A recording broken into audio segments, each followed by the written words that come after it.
Welcome to the Startup Grind.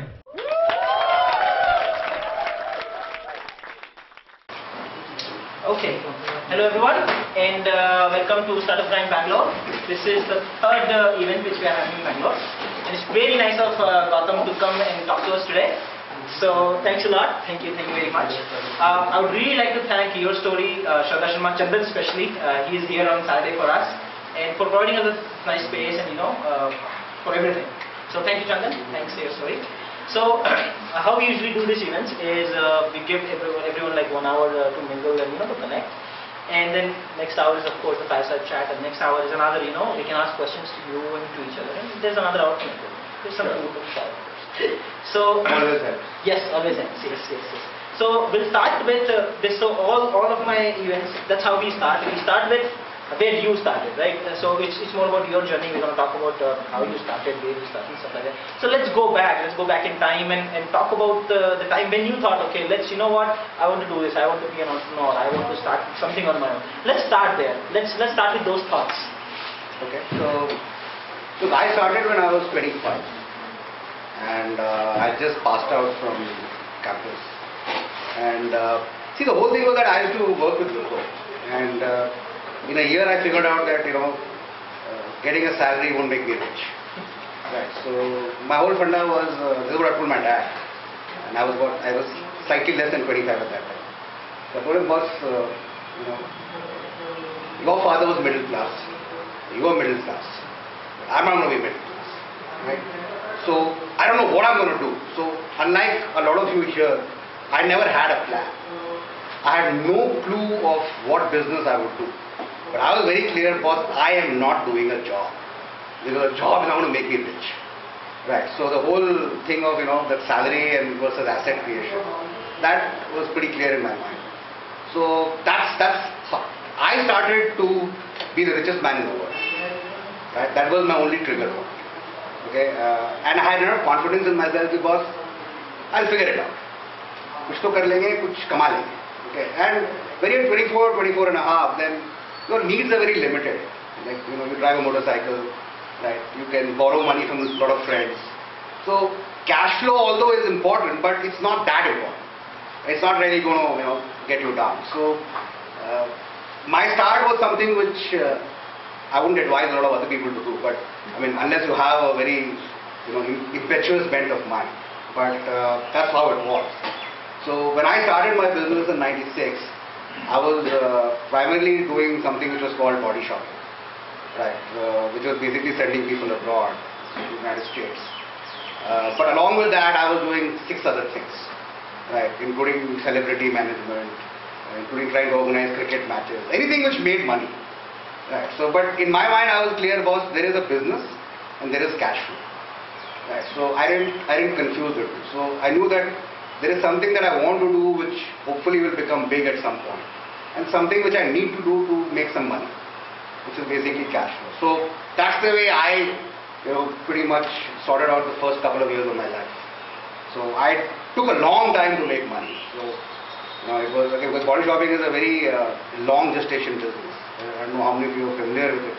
You have to send guys to the US. That takes 4-5 months to get the H1, and once the guy goes there, then he needs to get billed for you to get money. So it's a fairly long time to make some money. So it took me a pretty long time.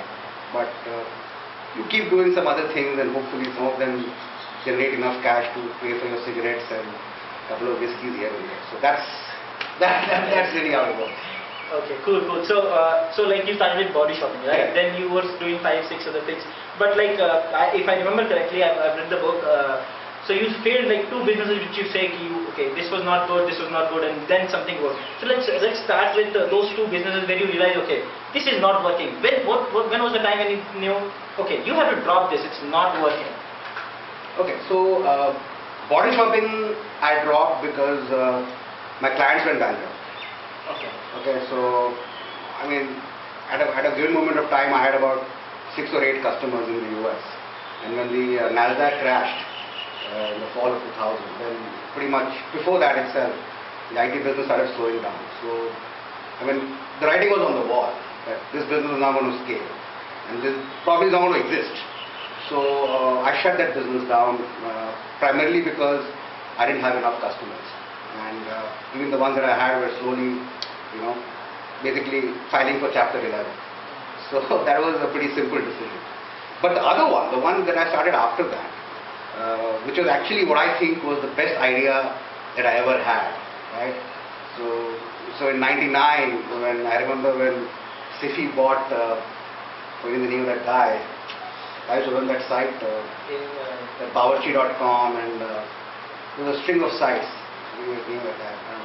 But there was, I remember in '99, I opened Times of India one day, and on the headlines it says, Sifi buys so and so, I forget the name, for 499 crores. And I mean, can you imagine? I was like, what the hell am I doing? And I'm wasting my time doing something like body shopping or whatever else. And here are people, making some 400, 500 crores. And that's how I decided that I'm going to do a .com. Right, so that was my second venture. So I was like, boss, I have to figure something out in .com, because this is what is going to make me that 500 crores. Right, very, very flawed way of looking at it. Right, extremely flawed. I mean, I don't think that's the right way to approach any kind of a business. Right, just so that you want to get an exit. Thinking of an exit before starting a business, I think, is a very bad idea. Right, and I think that was among the many mistakes, that was one of the mistakes I did. So, the second business, which is the .com, I sunk in whatever little money I had made in my first business, and I had borrowed a lot of money. Those were days when interest rates were very high. So I had a huge overdraft on my personal account, personal loan, wherever I could get money, because the site that I was building at that time cost me $100,000. Right, yeah, it was a lot of money. Even the dollar was not what it is today. I think it was 40 or 41. 40 lakhs is significant and over the top, obsessed with the idea. Huge problem. Right? I mean, it's good to dream, and I'm a big dreamer myself. But sinking 41 lakhs into a website, right? Just because you think you have the best idea in the world, without any proof of concept, without any kind of validation from the market, that's like something extremely foolish, right? Anyway, those days one doesn't think of all that, right? So it took me a couple of years to build this huge monster. I mean, 40 lakhs also takes time, right? so I was building this 3D website, for children. So my whole dream was that I'll give every kid a room on the net, which he can customize. So the walls can be chocolate, the bed can be like a racing car. Every day you'll have options for customization. And the room will have corners where you can, access content. So there'll be a study area, gaming area, stuff like that. And you can play with your neighbor, and it was fairly involved, right? So you can get currency. And this was '99 again, right? So much before all this social network and all came. But I think the problem was that I always see that a problem, and a non-tech guy doing a tech business without a tech co-founder, right? I think that's that's not a good idea. And if I look back, and if I were to identify probably the biggest flaw in my whole plan for the second business, it was that I didn't have a tech co-founder. So there was no way I would be able to evaluate the technology which my service provider was giving me. Right, and actually we ended up picking up a technology which was called VRML, which is called Virtual Reality Markup Language. It's a dead technology. I think we were the only guys, doing it. So imagine when the site was launched, it had a 4 MB plugin, okay, running on a BSNL dial-up, right, which a kid had to download. And it doesn't end there. He has to then go through his system files and activate ActiveX controls so that the room could be visible on the net. I mean, which child is going to spend 40 minutes downloading a plugin, then going into system files and enabling and disabling certain things? I mean, it was stupidity, right? I mean, these were things which I'm sure if I had a tech co-founder, it was pretty basic. Now when I look back, I mean, this is common sense. I mean, I should have been checking on this like, before I even signed the, $100,000 check, right? Much before that. So anyway, I was left with this huge website, and with a lot of debt, and we had 17 rooms. I don't know. I mean, I have to meet those kids who actually took the pain to download a 4 MB plugin on a bloody BSNL dial-up. But we had 17 rooms. We did a big launch. We booked the Rex Theatre in Bangalore. We showed a movie. We were gung-ho, right? We were like, boss, after Walt Disney, we are like coming up with the Disneyland on the internet kind of stuff, right? So imagine in the middle of a movie, we launched our website. So the movie interval, through the beam, we showed the room. So it was like a lot of excitement, right? But the kids were excited because we showed that you can take this room, you can put all stuff. So all nice stuff, but 17 rooms, right? So I mean that's pretty much it. And at that time, coming back to your first question, I think that was a decision point where at some point you have to cut the cord.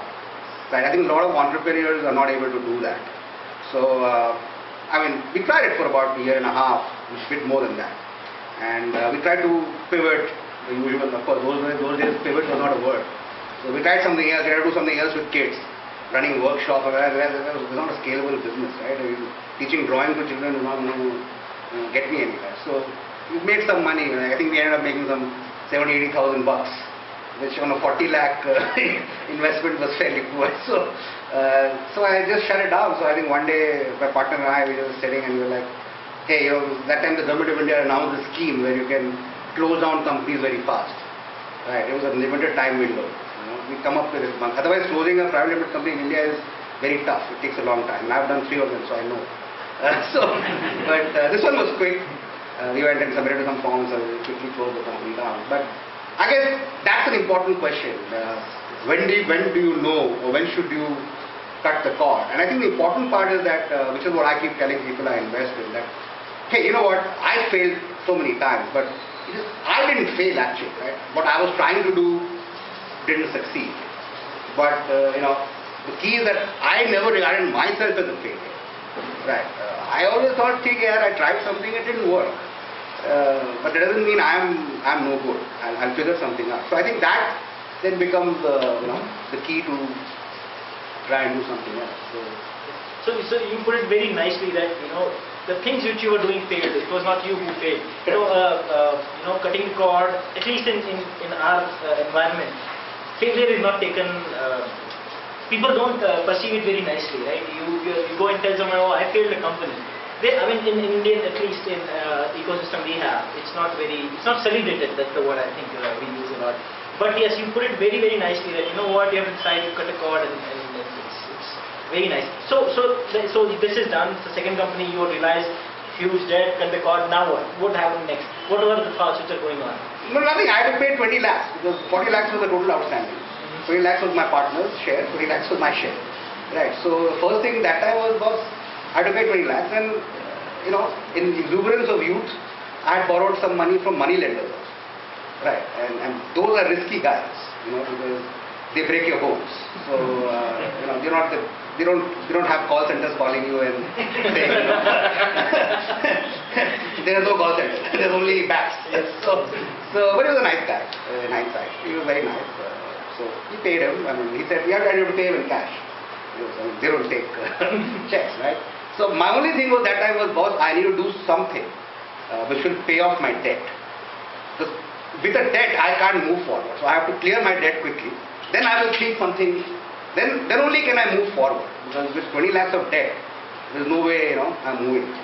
So we went and restructured the bank loan. So we had a bank, 20 lakhs, like 40 lakhs was about 20 lakhs was a bank overdraft. So the bank gave us some EMI options where we could pay, and so they reduced the interest, stuff like that.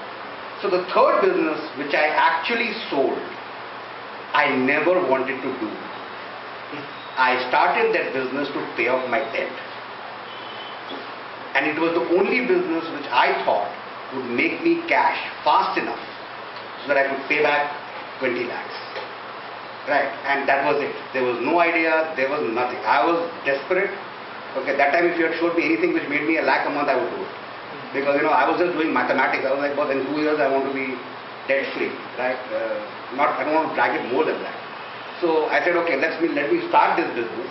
I'd done some mathematics on it, and I said, boss, I'll get good cash flows, and then I'll figure it out, and I'll pay back. And once I pay back, then I'll do something else.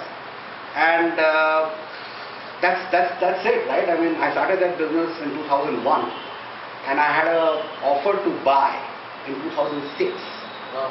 Can you imagine, in 5 years' time, from start to finish? I mean, I don't know. I mean, it was just something else. I mean, that business which I started, it was just growing like I was doubling turnover 100% every year. Just took a life of its own, and that's it. So, like you said, you did some mathematics and you decided, okay, this is going to get me cash flow. But like, did you have any background in it, or like? Yes. So what I did was, the third business which I sold, I tried to leverage off some of the database that I had built up during the body supplements. So I had built up, because I was sending guys to the US, so I had some networks. So that was a bit of an advance. So actually, and that's a good question, because when I look back, I think the advantage I had was that although it was a new business, but I was not all starting from scratch. I mean, I had a network. I didn't have revenues, but I had a network on which I leveraged. And I think that is why it made money fairly fast. So that could be, that is probably something which helped. So like, during the whole journey, you were constantly making the network, making sure you can go back to that network whenever there is need. So I think that's very, very important for all of us to know that that network from day one is very important. Very, very good. Awesome. So let's talk a little bit about your mentor. So I know you had a really, really, really good mentor, and you really respect them. So because a lot of people over here, at least in the ecosystem, are still confused. I'm one of them, that where we should have mentor, where we should have. So you talk about your mentor a little bit, and then we can No, I didn't have a mentor, unfortunately. Okay. And when I look back, I think there are two things which, now that I am on the other side of the fence, I think where a mentor plays a very important role. One is to make sure that you don't make the same mistake that the mentor made. So there is a bit of learning that you leverage. That, I think, it just helps the journey move slightly faster. More than that, I think, where I think I would have really needed one was to keep you slightly in check. I think in my case, if I look back, even when I started making a lot of money, somehow, it is human nature, right? When you start succeeding, you start taking success for granted, right? So in my case, I think I crossed the line, and I started, my success started bordering on arrogance, right? And that is a very dangerous thing for a person who's running a business, because nobody is bigger than the market, right? And in my case, because it was very heady, right? I mean, I was fairly young at that time. I was 31, and suddenly, you start making so much of money that you've never ever dreamt of, right? I mean, just to put it in perspective, I mean, I was making about a crore a year when I was 32 years old, and that's not it, right? You can make a crore a year, but I know that next year I'll make more than this, right? Because my pipeline of sales is so steady. I'm getting more and more business. So I think I lost balance, right? I don't know what happened. I mean, it's very difficult to say now, but I think during those 2 or 3 years, I started thinking that, I can do anything. I lost respect for competition. I was growing very fast, and I don't know how many of you were in Bangalore during the 2003-2004 time. I still remember, I launched a campaign worth 60 lakhs. I booked up whole of Brigade Road. I booked up all the area in front of Forum Mall, which was pole kiosk, backlit. That was the first time they came to Bangalore. I put 40 hoardings on bus shelters around Bangalore. I mean, I was like, boss, when I travel in this city, I should see my name, rather my company's name, everywhere, right? I went and booked neon signs, and these are very, very expensive media. Like, just to give you a sense, when I booked those poll kiosks, there were only three of us on those kiosks: Airtel, Reliance, and me. Right? I mean, where people are wondering, who is this guy? I mean, Airtel, oh, I know. Reliance. I mean, so I was like, boss, I'm like Airtel, I'm relaxed, right? So I book space, which is, one is Airtel, then it's me. Then it's Airtel, then it's me. I'm like, and those things look very nice because in the night they light up, right? So especially in a lot of Bangalore roads where you have poor street lighting, it looks even better. So I had to pick some of these roads where where the lights are very dark, right? And I would drive down those roads and I would be looking at my company and speaking to somebody on the phone, sitting in the back seat having a chauffeur-driven car. And I was 33, so it was like I think it was getting to me. And I think that's where, if I had somebody who would just calm me down and say, hey, what, don't get carried away, I think it would have really helped. Really helped, but unfortunately I didn't. And the fact that I sold my company and made money is besides the point, but the fact still remains that that's not what I wanted to do. Right? I wanted to build the biggest company in the world, right? And which I couldn't. So although in entrepreneurial terms I may be called a success because I built a company and I sold it, but I wouldn't look at it that way. Okay.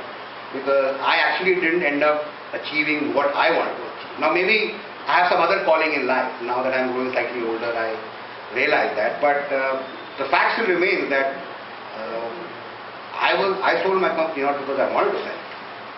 Right? Of course, I got a damn good price, but I mean, at that time I had reached a stage where I don't think I had too many options. Right? And a lot of it was because of my arrogance and my getting carried away with money and signing 10 lakh checks like they were like going out of fashion, right? I was just 10 lakhs, who cares? I mean, my next month's billing is 60, so how do I care? So I think that's where a person with a bit of experience or somebody whom you look up to and who's been there and done that, right? Who's already built a company or something like that. I think that guy would have given me a bit of a whack on the back, which is what I needed, right? And said, bugger, cool down, right? I mean, you're not, you don't catch whiskers here, so just relax, right? Spend your money wisely, and maybe it would have been a different story. But I think that is something which I think I sorely lacked. Okay. Sorely lacked, and my whole rebellious and that youth exuberance attitude. I think that I got carried away. Really carried away. So we've talked to Gautam before as well, and he always shares this story with entrepreneurs, so that he's nice enough to accept that he got carried away. So I mean, please keep this in mind, and thanks a lot for that story. But let's come back to that thing. Let's talk a little bit about your book. He just finished a book, Flying Business Class. And let's talk a little bit about the book. Why did you think that you have to write a book, or like what exactly like this? So actually, the book came by accident. Okay. So when I launched my first check in 2011, so see, the whole idea behind my first check was that when I started my business in '96, nobody gave me a first check, right? And I know how difficult it is to get your first check, right? And I look back and I think that at that time, and I'm talking '96 April when I started. Somebody had given me 2 lakhs of rupees, not more than that. It would have made a lot of difference to the way I was looking at my business, to the way I was running my business. So I always had this that if I ever am in a position to be able to contribute capital, that's the space I would like to play. So that's how my first check started. So and you always remember your first check. Right. So it also has a very positive and a very it's a very memorable occasion. I don't think anybody forgets their first check, no matter how small it was. Right. That's the way our brains are made. So when I started my first check, I started a Facebook page, and I also started a group on LinkedIn. And the LinkedIn group was actually called. I had a very crazy idea. It's called Entrepreneur Intern. I call it intern or some acronym of it. I was like, this will be a place where entrepreneurs will come to intern. Right, so this is meant for guys who want to be entrepreneurs, but they're like an internship program, like very much like an apprentice kind of stuff. Right, so I started preparing a list of 200 questions which entrepreneurs need to answer or which they need answers for. And this is only when you were starting up. So it was very focused to maybe the first 6-8 months when you look at starting a company. And so I went and I wrote this 200 questions. Okay. And when I started writing, once I started writing, then the 200 became 680 questions.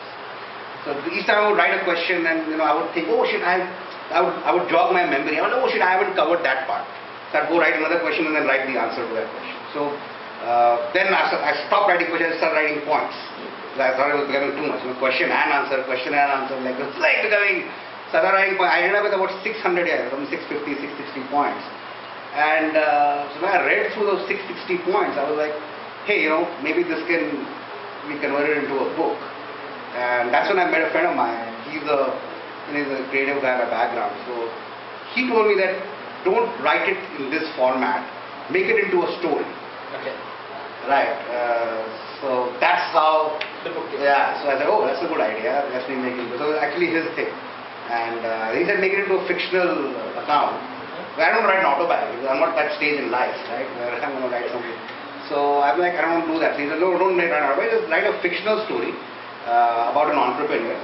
And because it's a question, like it's a conversation, the other guy should be, like a mentor or whatever, like a friend. And that's how this whole book came about. Nice. It's like a conversation between two people across 7 years.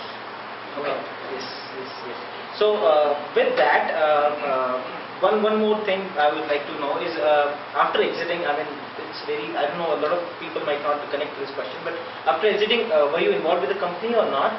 Yeah. Typically, when you exit, when you sell out, and because I was running a services firm, the buyer would always lock in the promoter for a couple of years, 3 years or 1 year. But that depends on how the deal is structured. Because in a services setup, there is a handover process.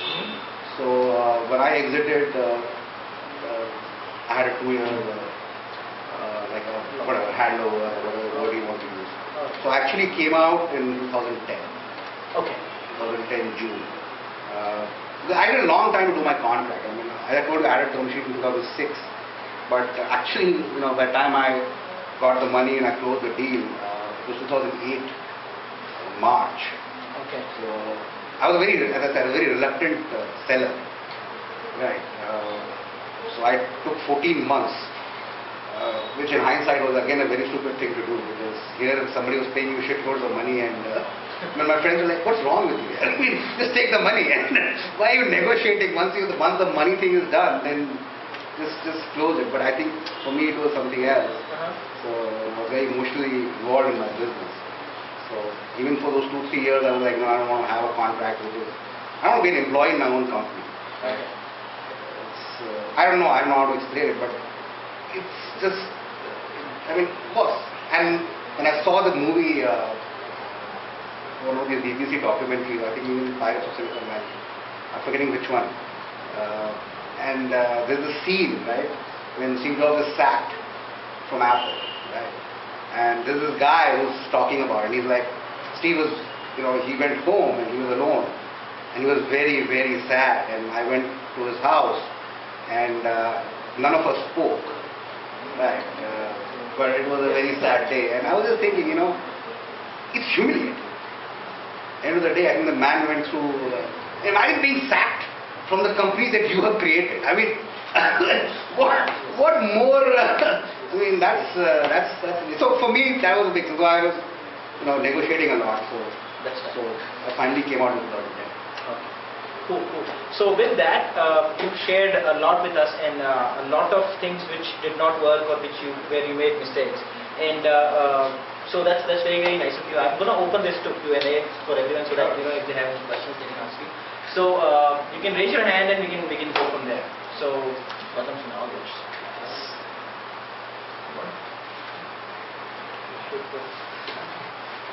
Yes, yes, ma'am. So what is the difference in the internet economy that you saw back in the 90s and the one that is there right now? Launched the kids website. We were struggling for numbers. I remember, to build a business plan and to pitch, you need that market size number, right?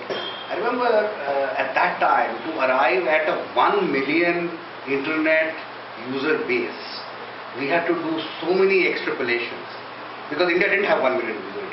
And remember, we were talking about kids, right? So there were broadband connections in large corporate, which is actually not a target segment, right? I mean, dad may have a broadband, but if he doesn't have a connection at home, that's not going to work for us. So I don't think it was 1 million. Of course, we put some optimistic figures and stuff like that. I think that, if you ask me, is the biggest change. So today when I invest, right, and most of my investments are using the internet in some form or the other, and I see some of those plans and I see how those, the volume, the uptake on sales or whatever, even acquisition, right, it amazes me that from 1 million, we're not about maybe 150, give or take, whichever number you take, that's like 150x, right? So now we have a real market. In 99, when I was doing this, we didn't have a market.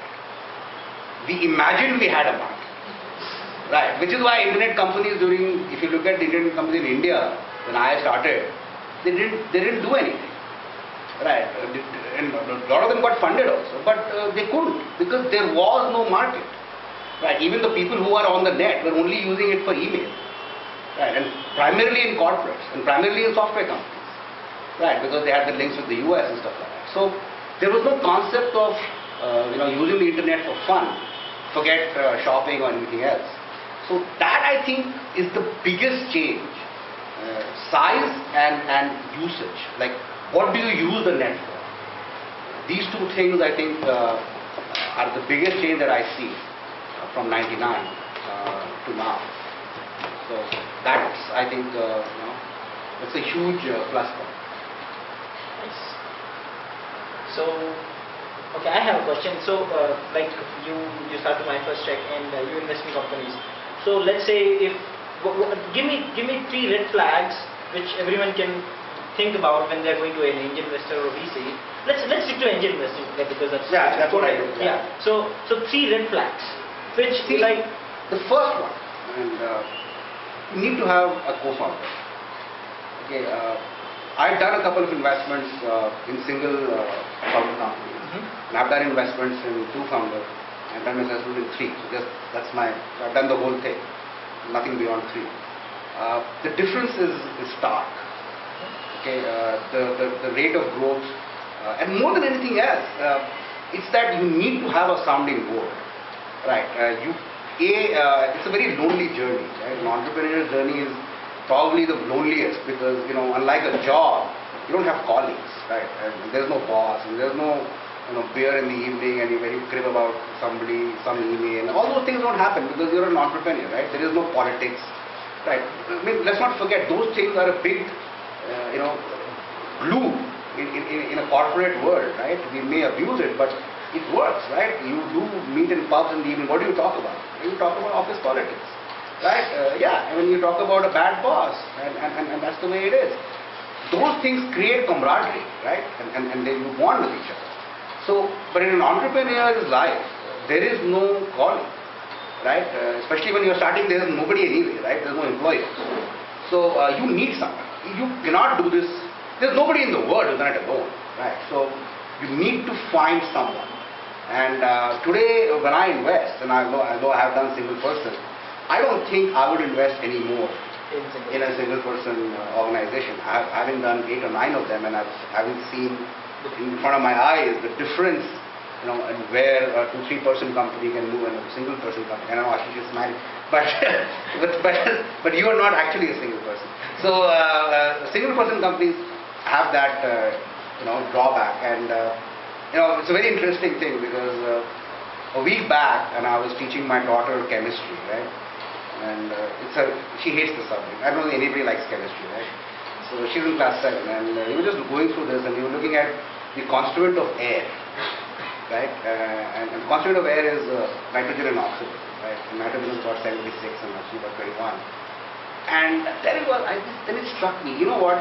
if you look at Earth as the most scalable business ever built, I don't think anybody can deny that. Right? I mean, there is nothing like the Earth. 4 billion years in existence, right? Supporting life of all forms, and which are multiplying. So it's a scalable model, right? It's figured it out how precipitation comes. So there's water coming down, there's water there. So the whole cycles of the Earth are set. There's energy from the sun. So the whole thing is set. Right? It's a brilliant business. Imagine if somebody were to own Earth. I mean, that guy would certainly be among the richest ever from the beginning of mankind. So I was like, shit, man. If you look at Earth, then what makes life possible on Earth? Air. Right? So nature has figured this out. That air has to have oxygen and nitrogen. Why? Because oxygen is an igniter. And nitrogen is a calm.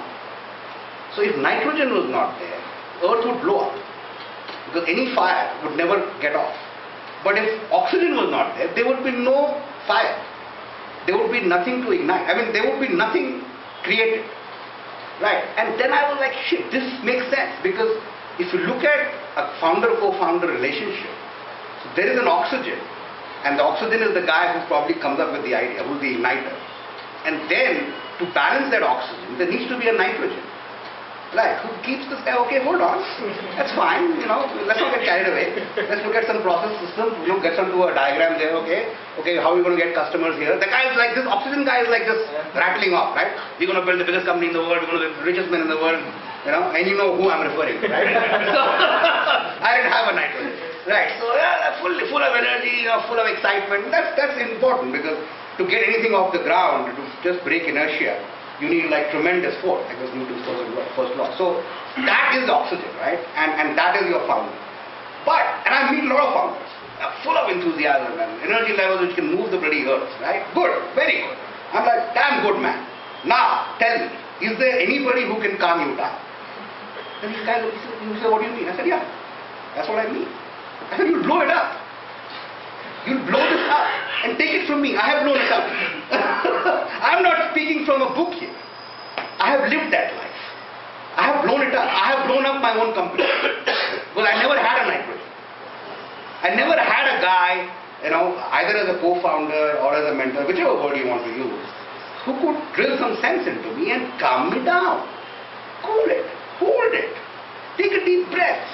It's okay. Relax. That is nitrogen. Right? So to me, that is the most essential thing. So if anybody is trying to build a company and is the oxygen here, I'm like, boss, first go get your nitrogen. Right? So that's step one. Yeah. You want to, but if you don't find this thing to the previous one, between the two co-founders or three, what is your take? You said you've done both 2 and 3. Is there any? There is a very marginal. Two are good. Just 1 second, he was asking a question. Just yeah. I said, what if you don't find the right guy? I mean, Paul Graham and Joe Sparky, all they were singular founders, right? You see, the funda is, you can give that, I can give you 10 other examples. Hewlett and Packard, I can give you, No, I mean, in the Indian Paul Allen. It's very difficult, it's close to hypothetical to find a co-founder. No, I don't think it's hypothetical. Tell me one thing. Okay, very good question. Let's look at your question. When you meet somebody, how do you make a friend?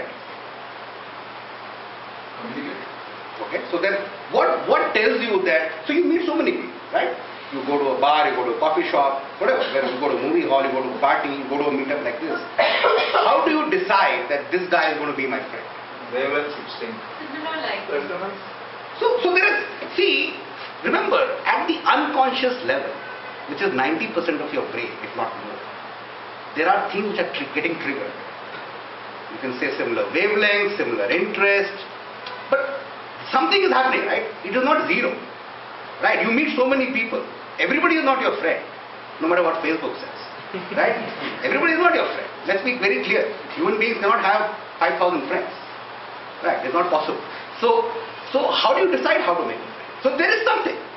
Unconsciously, you are deciding. You may not be consciously deciding. You may not be consciously running a checkbox saying, okay, friend, take. No, it doesn't work like that. I agree. But there is an unconscious part of you which is deciding that, boss, this guy is my friend.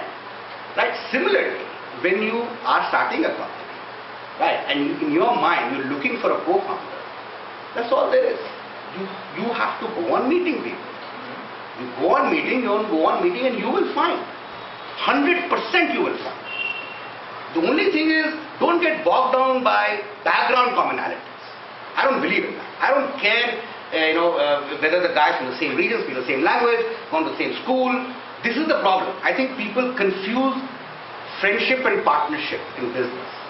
Right? Partnership in business is about complementary skills. Right? Friendship is about spending leisure time. So friends are not partners, need not be. Can be, but need not be. But like you form friends, you can get partners. That's what I'm asking you. How do you do that? Yeah, that's what I'm saying. So I'm saying meet. Meet, and it will trigger. It will trigger. So I've been in Bangalore for the last 4 months. Okay. To find a co-founder. Great. That's never happened. So tell me, okay, good. So we'll look at your question. So tell me, where would you classify? Are you a front-end guy or a back-end guy?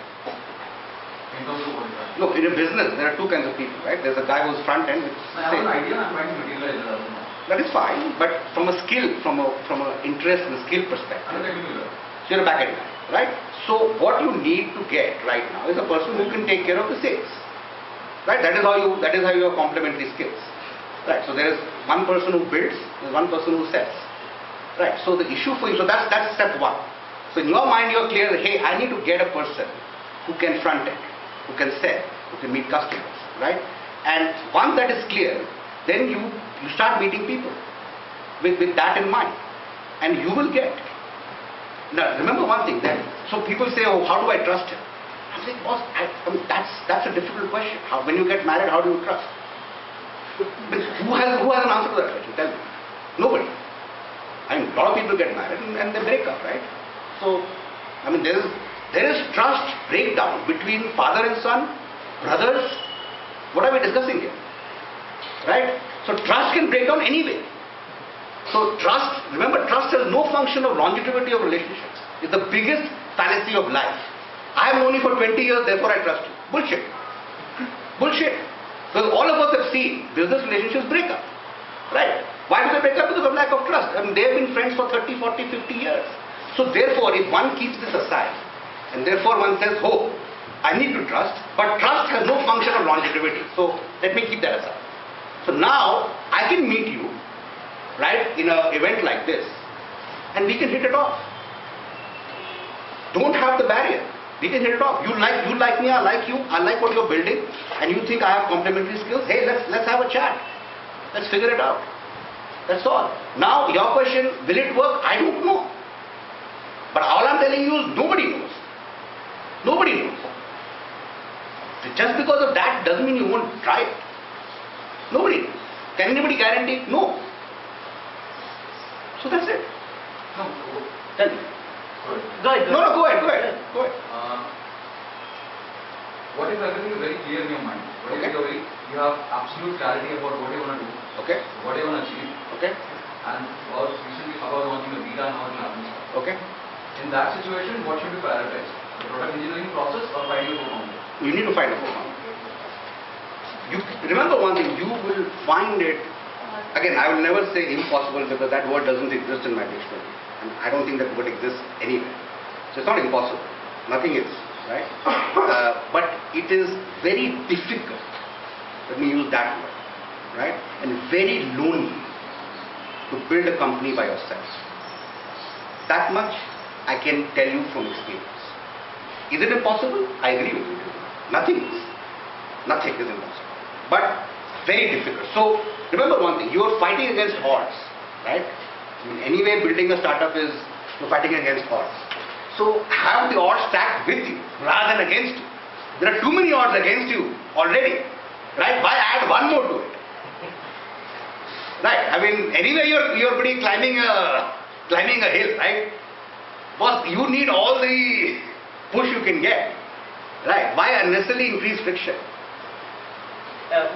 He has a question, then you have a question. Yes.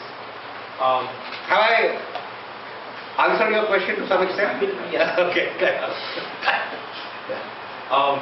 So as an entrepreneur, we keep meeting investors from day one until day 365, day 720. I met them for 2 years. The investment will come when it will come. In the meantime, there is always a conflict between getting cash versus doing what you really want to do. How do you balance that?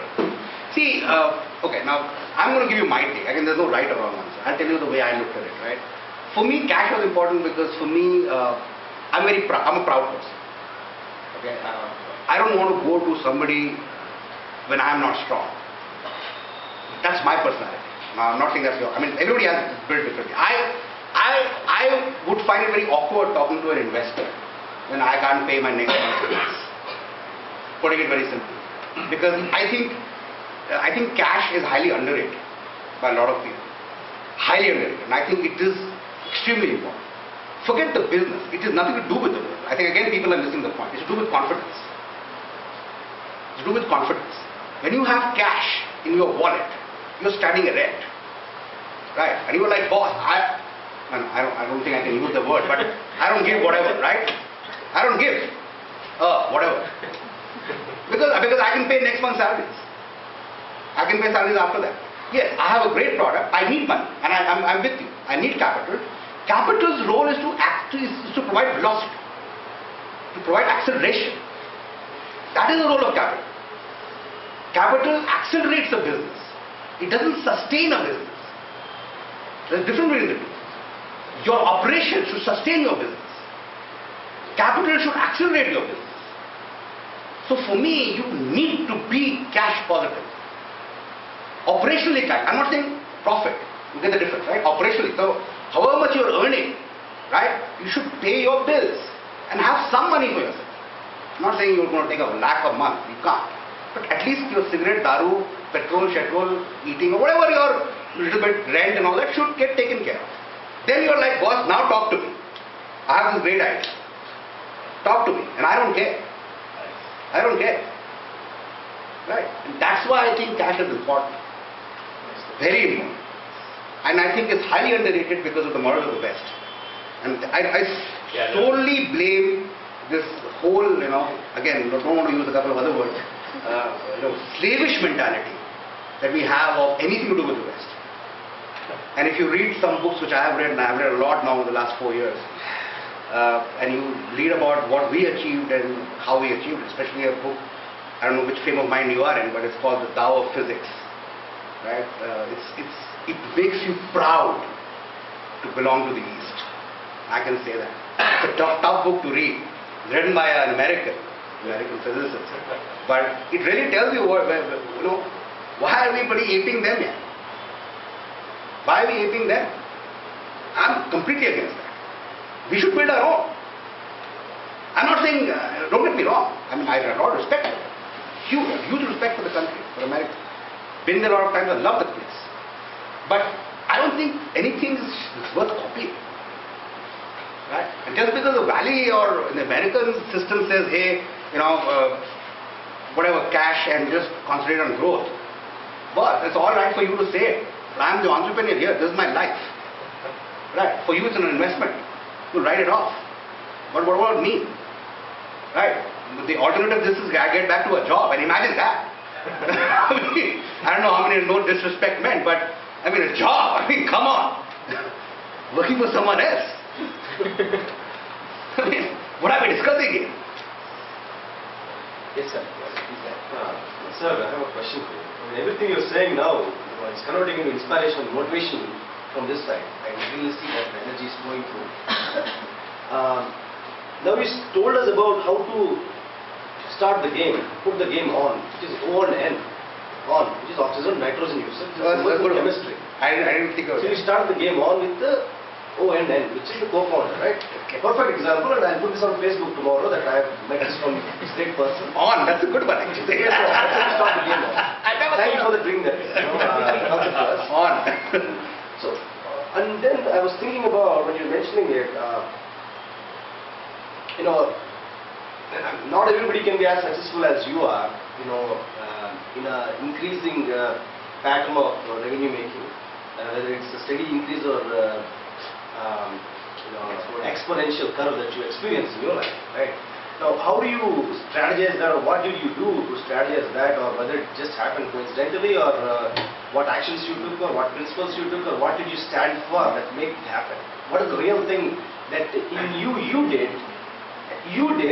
which allowed it to flow to you? Got it. So That's the first question. My second question was actually. let me answer this. Okay, I also have a second question. Yeah, you please go ahead. Let me, before I forget. So it's a good question. So for me, two things worked in my favor. Right, in my third event. I'm assuming you're referring to the third one. Because the first one I failed, so I mean, very much. So the third one, I was offering something which was being offered by, at that time, 10,000 other companies in India. Okay, so it was a completely undifferentiated service. It was like selling potatoes. So I figured, that much. I said, boss, if I have to make something here, I have to differentiate. Have to. And I have to figure out something. Differentiate by something. Either I differentiate by a market segmentation, saying if you're attacking 5 markets, let me just pick one. So now if you're selling to all these 5 bean bags, I'll only sell to one bean. That's also a differentiation. I'm different from you, right? You're selling to 5, I'm selling to 1. We may be selling the same thing, but the market defines your service, right? That's very true. The customer defines your service. I don't care, from a production perspective, you may be the same. But if you have different customers, then you have different business.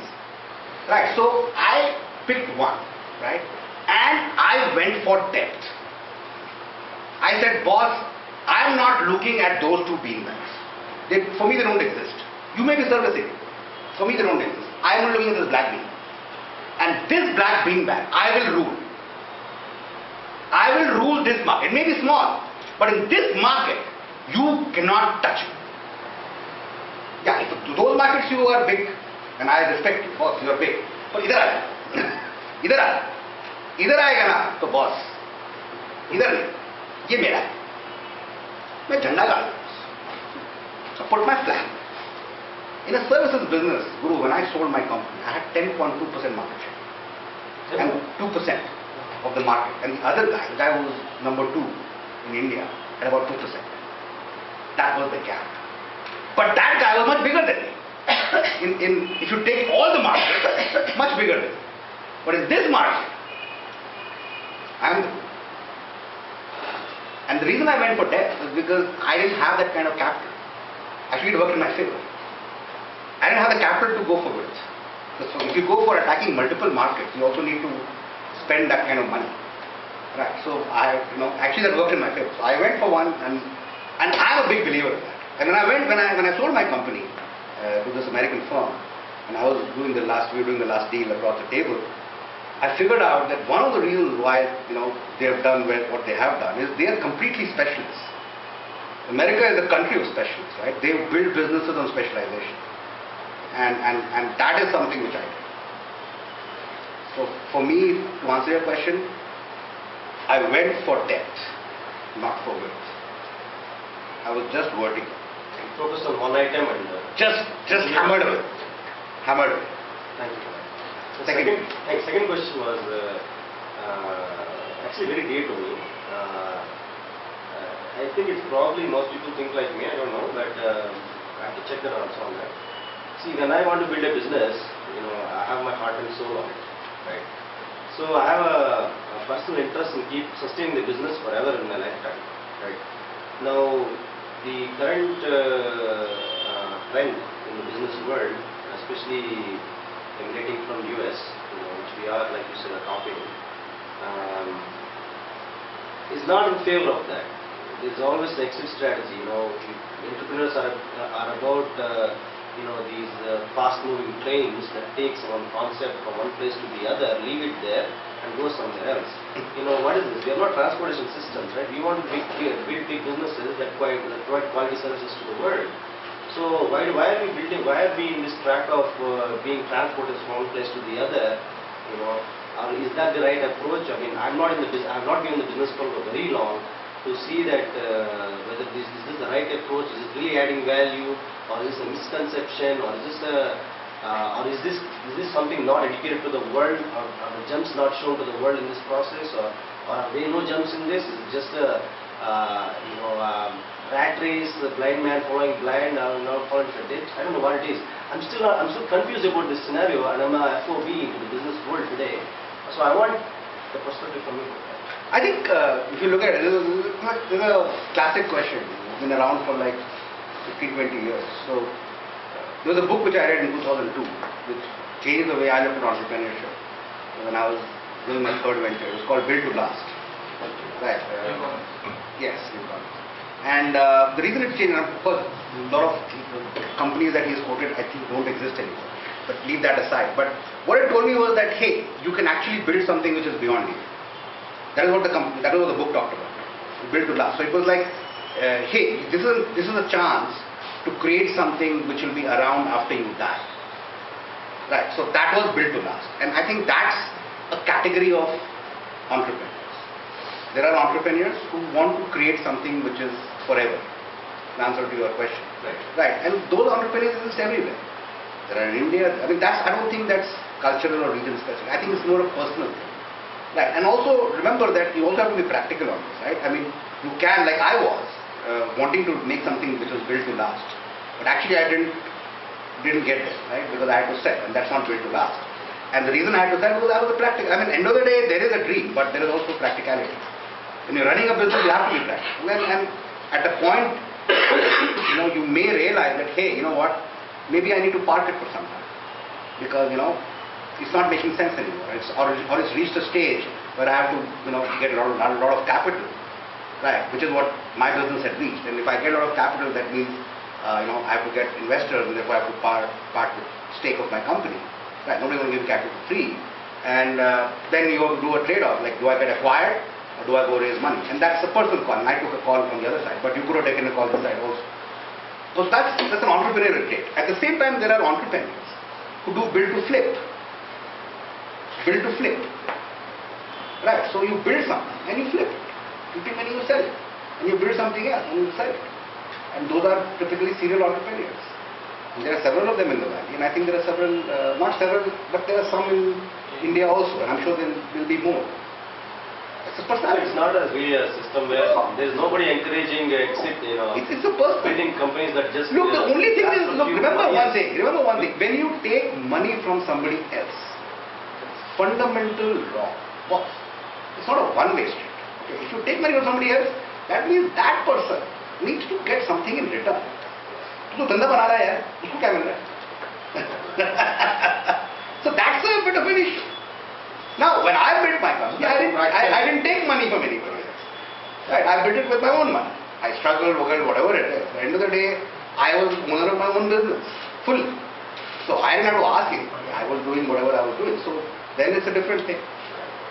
Now, this point is not very clear in the business books, some of the lectures I've read, because as soon as you read, for the new entrepreneurs, for the young entrepreneurs want to be big, they look at this exit strategy and they get like, this is not why I'm coming to the business world. Exit strategy is for the investor. Investor, not for, it doesn't have to be for you.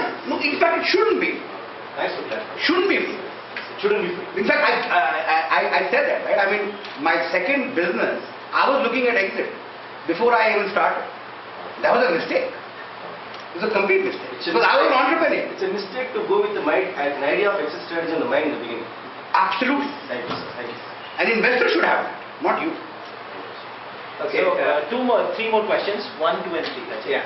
So this is basically, on the topic of this particular startup brand, right? You were talking like when you come into your company, come in as a co-founder, that's the sort of mindset you want to come in.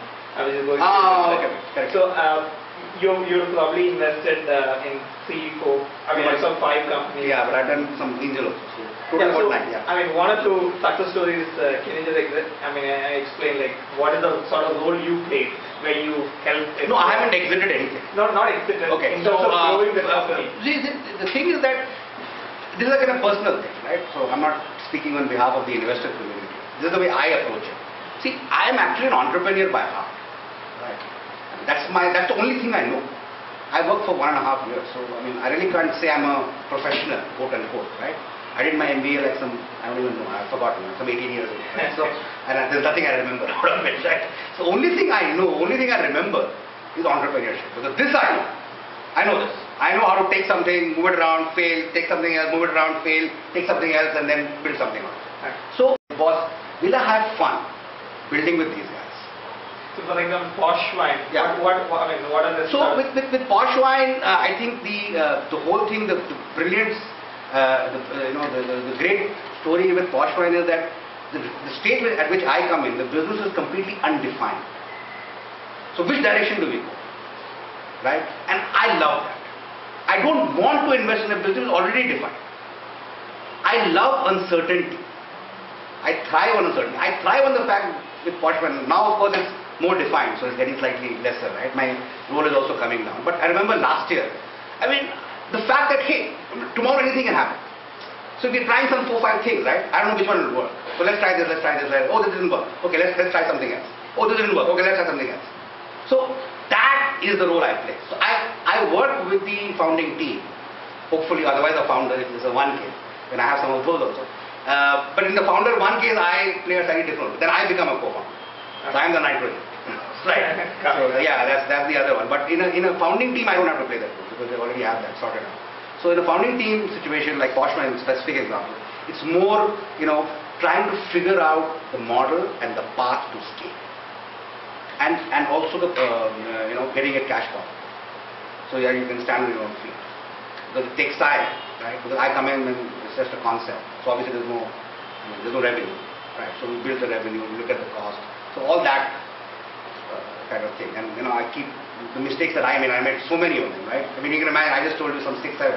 Posh Wine, I must have told some 47, right? Because I'm like, oh shit, don't do that. Don't do that, take it from me. I've already done it.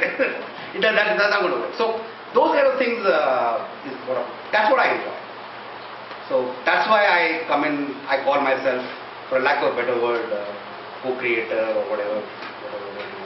But what I don't do is I don't run offs. I don't want to run offs. If I were to run offs, I would do one for myself. This is what I keep telling the guys I invest in, right? Because I'm an entrepreneur, I'm not an investor. I don't need anything. I mean, I can start a company tomorrow. For me, it's the most logical thing to do. But I don't want to do offs, right? It's because I want to keep my mind free. I've done offs for 15 years, right? Listen to phone calls, answered emails. I want to be in a situation where I control my time. Right. I mean, there are days, just for example, I mean, I may be doing nothing and yet I'm busy. And you give me a call, I'm like, boss, I'm busy today. Doesn't mean I'm meeting anyone. I'm meeting myself. But I'm busy. That you can do when you don't run offs. Because if you run offs, then it's a fight. Right? Customer email, boss, and customer is calling, boss, you have to answer, you drop everything. Boss, I don't want to do that. Right? This employee is quitting. Boss. Boss. अभी नहीं यार employ मेरा बहुत employ quit किया है अभी नहीं यार अभी तो मैं थोड़ा डिफरेंट मूड में हूँ so that is the thing. So I don't run ops, I don't interfere in anything to do with the operations. Just limit my role on the path and the strategy and profit and sometimes on some specific ops issues, but only when asked for. And any of the 5 are making like lots of money and so we have cash positive on 3 of them. Lots of money is a relative word. I don't know what you mean by that. So I can't answer that, but we're standing on our own feet. Let me put it that. Yes, sir. You have a question. My question is on the decision making at the top level and co-founders. I don't encourage any single one-man army companies. So I had this negative experience where there were 4 co-founders along with me, 2 technical, 2 not technical. But in the end it came to kind of a tussle, because I know this, for the decision making. So do you think one of the co-founders should be like, naturally assertive and natural leader as such? First of all, I have a problem with 5. I think it's a bit too many. 4, including 4 is just at the cusp. Yeah. See, remember that anything beyond a point becomes less effective. Right? We've all learned that too many cooks kind of situation. So even with 2 or 3? No, 2 or 3 is fine. So still one of them should be like natural leader? I think, okay, let me use another word. One of them should be a connector. So I won't use the word natural leader, but I think it has a lot of other connotations. Because leadership, let's not talk about leadership because then we'll get sidetracked. One of these three people, right, if there are three, or even if there are four in your case, needs to connect. So when there is something which is bubbling, then the guy just needs to, hey, why don't we just go have a beer? Right? Why don't we go play a badminton? Just talk. Why don't we go for a swim? Something will just dissipate the whole thing. Because tempers, if disagreements lead to, raised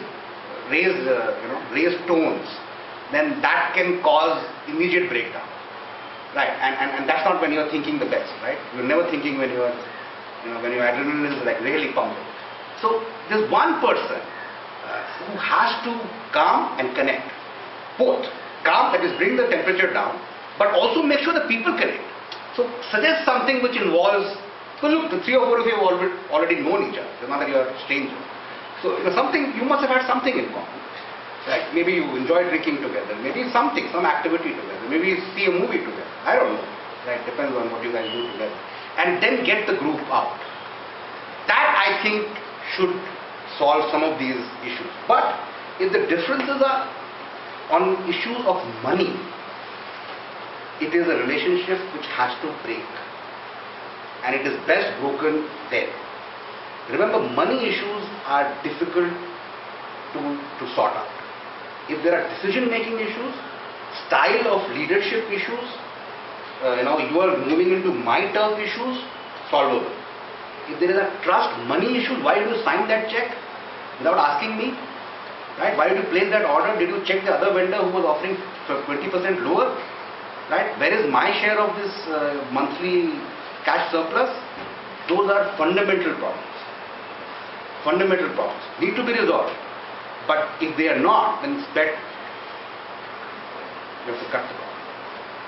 You cannot do business with people whom you can't trust on money. It's a fundamental issue, right?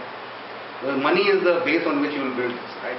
And if you can't trust each other, then, or these 3-4 people, then you're better off doing it something with somebody else. Okay, one question, lady. I have a question. Like, say, if you invest, say, some new business, or you work on your own idea, what are the traits which you look into? Like, what I'm trying to ask you have 10 ideas. How do you decide? What factors determine, okay, I'll invest in A, B, and not C? Are you saying, how do I invest or how will you So decide? normally, or is it just a gut feeling which comes? No, she's asking about how do you, so let's say you have 10 offers, and then how would you decide A and B are good, then C, D, and Is that your question? Yeah. Then how do I decide? Yeah, I mean, if you can give an insight on it, like, Okay. I'm sure you'll have a certain... So if, again, it's a very personal thing, right? So don't speak for everyone. See, for me, as I said, and I'll answer this question earlier, for me, would I enjoy building something with you? It's a fundamental question. And that has to be yes. I don't care about your idea, I don't care about the market side. But if this question has a no, then I will not invest. Because it's torturous. Right? And the way I would figure it out is, there has to be some connection. Right? There has to be some professional, some vision, something which connects. Number two is that I don't invest in a person's CV. Okay, a lot of people I hear, especially at the Indian stage, say I invest in people. Actually, they invest in their CV. Right? And there's a difference. So your CV is where did you study, where did you work, right? I don't care. I don't care where you study. I don't care where you work. So I'm looking at you as a person. Right? So when I'm saying I'm investing in a person, I'm investing in the person. I'm not investing in his background. Right? So that's the way I look at it. So it's very similar to the analogy, like a friend. Like, how do you pick a friend? For me, that person is my friend. Right. So when you pick a friend, I don't think a lot of us look at their CV.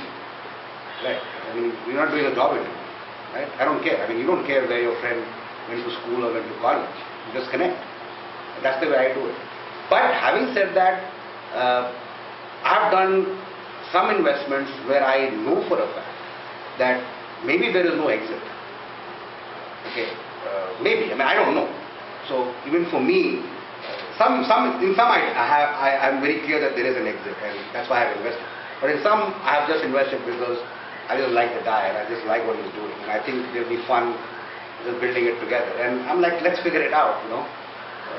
But the businesses which I invest, which I'm not very sure of the exit, need to generate cash because I need to get something. So, you know, it needs to be a profitable business, and we need to figure that out between the entrepreneur and me.